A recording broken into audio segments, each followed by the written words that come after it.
gladiola is shooting up a brand new pink bloom.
Welcome back to Whitt Acres. Today we are going to be doing our final garden tour of the season because we got our killing frost not last night but the night before and last night. So we got 2 killing frosts already, so things are looking pretty dead.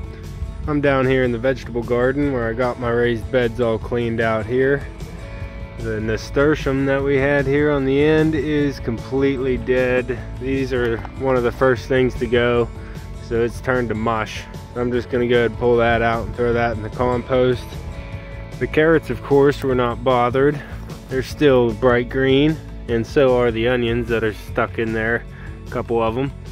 The marigolds definitely burned completely back and they're dried up. So you still can collect these seeds if you haven't collected yours yet.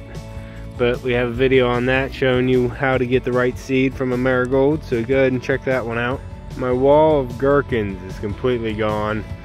They are all sizzled up, all the leaves, but the gherkins are still dangling there. They're no good. They're all frosted and gonna rot.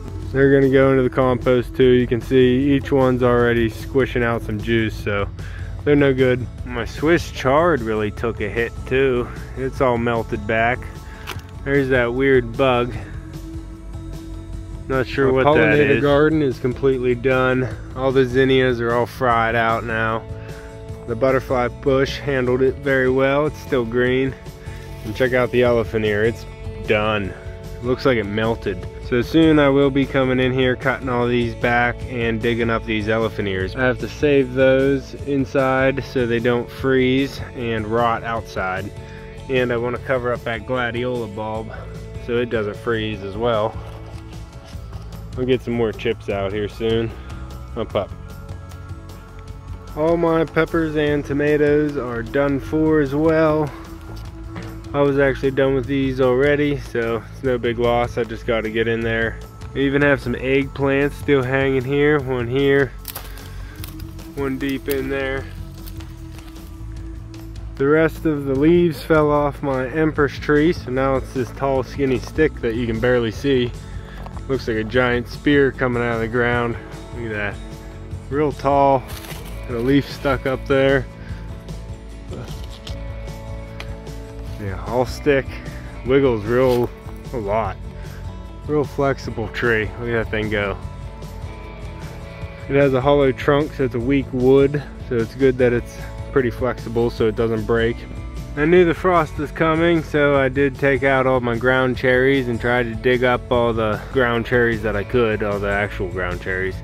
But there's just so many. I got buckets and buckets out of here, and there's still, as you can see, tons still left in there, and they're gonna seed for next year, but I'll just deal with that then.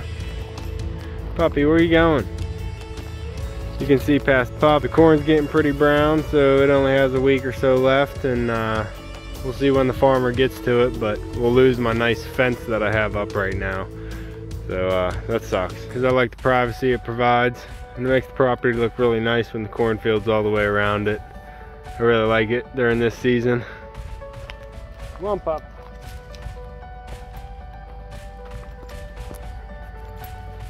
My dogwood's a nice burgundy red right now. It's looking beautiful. It looks so good with all the leaves on the ground around the greenhouse. This maple puts down a lot of leaves.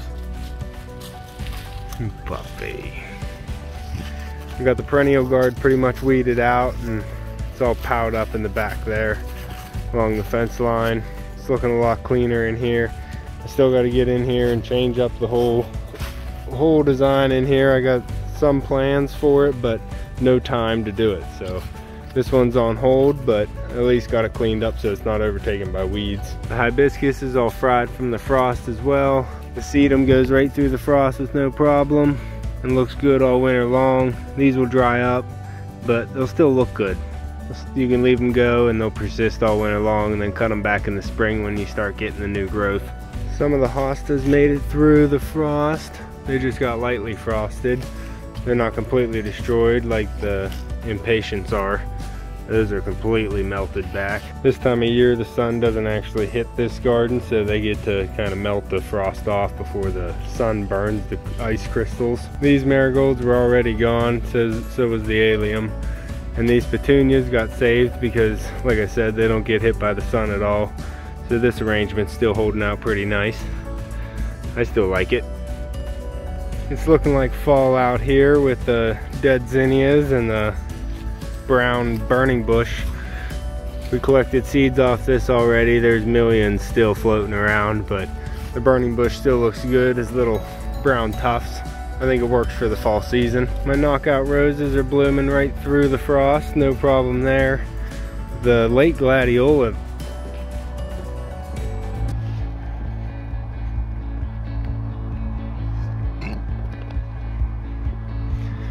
I don't know how long this will last, so I'm gonna get it on video now. I just noticed I have a gladiola blooming right now. Brand new bloom. I don't think I have any other shoots. But yeah, this gladiola is shooting up a brand new pink bloom. Let me think what date it is. Probably what is today? I think it's the 28th of October or the 29th. I think it's the 29th of Poppy holding his ball. Sorry, bud. It's 29th of October and we have a gladiola blooming that I had come up and start blooming, got knocked back down. I don't think it's gonna finish blooming. The grass doesn't mind the frost at all. It's still putting out beautiful plumes of seeds that are probably gonna reproduce everywhere. I should cut those off. They look so nice. I'm gonna leave them. All the canna lilies in here and the elephant ears are all melted back. You can see the leaves are all brown now. Blooms are done. So it's time to come in here and dig them all up. This crepe myrtle I planted around Father's Day, I want to say. It's definitely doubled in size, so I'm pretty excited to see the blooms on this for next year. That purple hyacinth bean vine got frosted and it doesn't handle it too well. It's done. My Easter peppers out front, they also don't handle the frost too well, so it's time to pull those out. I'll be pulling out a ton of stuff now that the frost finally killed it back and has taken the color away. This Russian sage actually handled the frost really well. It's still blooming nice and purple. Doesn't look to have too much damage on it at all. The yucca always handles the frost well. Okay, I wanted to show this pot because it looks really cool right now. It was my favorite pot right before all the frost came, and it might still be one of my favorite pots right now. Look how these begonias just melted. They were nice full and pink last week, and now they just melted all down the pot with the pink all on the gourd down on the ground. I think it looks pretty cool. It definitely works for the fall season right now. That's gonna be a to clean off. The coleus here did horrible with the frost. I want to save these mums over winter in the garage and then plant them in the spring to try and get some established in the ground up here, because anytime I ever tried before planting them in the fall, they didn't last. So I'm going to try and get those to survive over winter in the garage and then get them planted in the spring, get a nice healthy root system before the frost actually comes. I still have a Jurassic Fern in the back of this pot that's going to do fine, so I'll have to get all this dead coleus and portulaca out and save that fern over winter as well. We're getting a lot of projects done around the house. Right now we're putting in a new building. My dad's up there working on digging out the footers right now for the concrete. And I'm still working on digging up the koi pond and getting all that done. Hopefully I can get some more stone this weekend. So it's been a little slow on that until I can get more stone. We'll still get some more progress videos out for you. So he's doing that right now. So it might be a little noisy up here around the pergola, where all the leaves from the gourds are completely gone. The whole top of the pergola is just a mushy brown mess now with the leaves. They'll completely freeze out and dry, and I'm gonna wait until they're completely frozen and dried out in the winter, and they'll be a lot easier just to go up there and snap them all off. But now you can see all the gourds a lot easier. I always like when things die back and then leaving them on for a while to give that feeling of the dead spooky fall for a while. So I won't be getting in here too soon. I'll leave them go until they're nice and crusty and frozen. They'll just snap right off of those vines. I don't want to pull them when they're all mushy. I don't know if it was my brother's dog Bub or another animal, but it's probably Bub. He dug up my peony that was here. I just noticed this now, so it kind of got some of the frost on it, I'm sure. I'll have to fix that later. It's unfortunate, huh, Pop? I know it wasn't you, because you're a good boy. Our gherkin wall here is also dead, of course. Gherkin's kind of not really, it's a cucumber, so it's not really made for cold temperatures. And of course my dahlias. Those are all completely mush and brown now too. And yep, Bub was digging in there as well, so you can see he tried getting my dahlias out. But soon I will be coming in here and digging out all these dahlias so I can save them over winter, because they do not do well in the ground here. They do rot. I'm noticing now, just now, that I have a volunteer tulip poplar tree. You can easily identify that leaf. Gorgeous. I love this tree. It'll actually flower, and it's a very tall hardwood tree. I'm also noticing now that the dahlias are dead, I have a Crespo squash that actually kind of made it. I am trying to get this tour done and document what's going on during this time of year, but it's also a busy time of year, so I have to do a lot of different things during the day to get anything done. So we need a shovel up there to dig the footers. I did get my bonfire patio peach, is that what they call it? Yeah, bonfire patio peach tree planted out here in my food forest. So hopefully I can get some nice peaches off that next year. My tomato row is all but done. The basil and tomatoes are all frosted out. My huckleberry is all frosted as well and dying back. Yep, all the berries are garbage on there. So I need to come in here, rip all these out, as with the zinnias, so I can just compost everything all at once.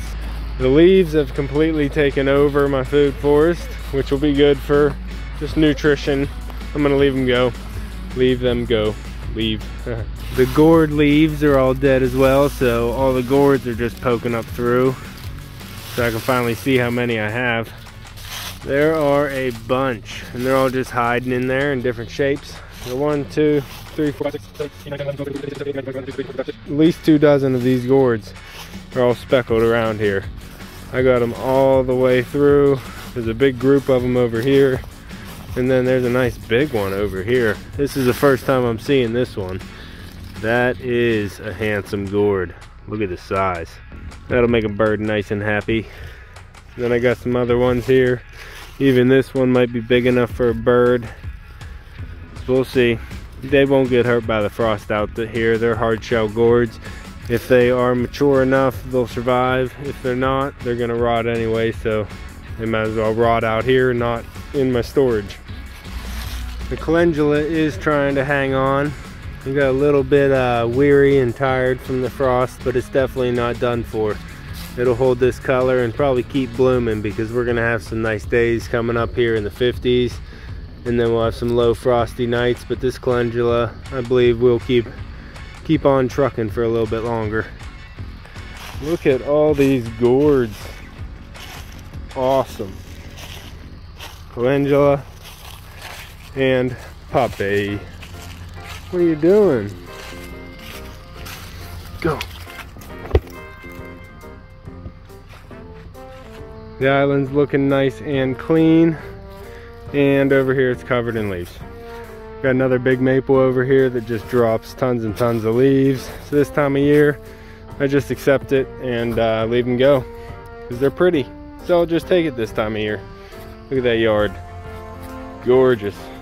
This wave petunia that volunteered here this year actually survived the frost really well. Not a lot of it actually died back at all, and it has no protection from the morning sun right here. That's crazy. Like I said, I knew the frost was coming, so I just came in here and cleared out all my zinnias and cosmos and everything else that was gonna die back. I didn't know how this was a purple Persian prince or something, and I didn't know how it was gonna react, so I left it in to find out, and it looks like the frost killed it. Also with that cosmos that was still blooming. Now my buddleia, the perennial, it had no problem with the frost. And it even has some buds on it, still trying to put out some color, but those will probably fizzle out just like everything else. The yellow nasturtium is completely done, and the vermillionaire also is fizzled out because the frost killed it. That's an annual, so it's gonna die back, but I wasn't sure, so I left it in to find out. Now I know I can pull it out with the zinnias. My petunias by the ramp are struggling, but they're still trying to put out some color. The snapdragons, same thing. They got some blooms holding out on those as well, and they're gonna be persistent because they're evergreen here. Last year they actually survived all winter, stayed green, came back even fuller than before. So I'm expecting the same thing this year. They're just gonna get bigger and bigger. And this whole bed might be full next year of snapdragons, which I'm not complaining. What are you doing, puppy? I'm not playing ramp ball. Good ball, puppy.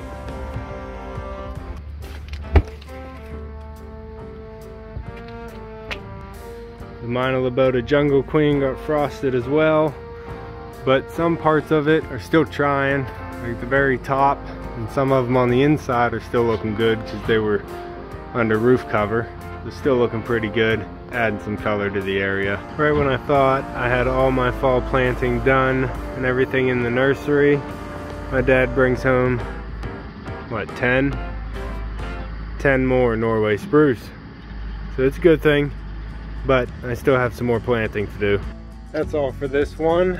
I know the gardens aren't looking too great right now after the frost, but that's what I wanted to show, was what all got killed back and what actually held out during the colder temperatures we just had.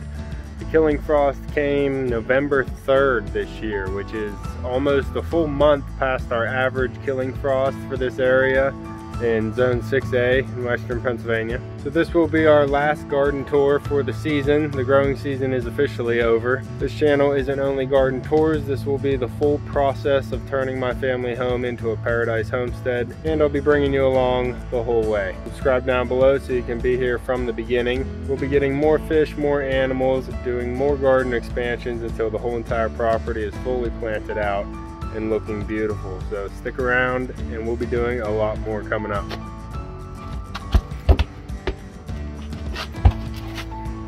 You can see me and Echo on the next one. Thanks for watching.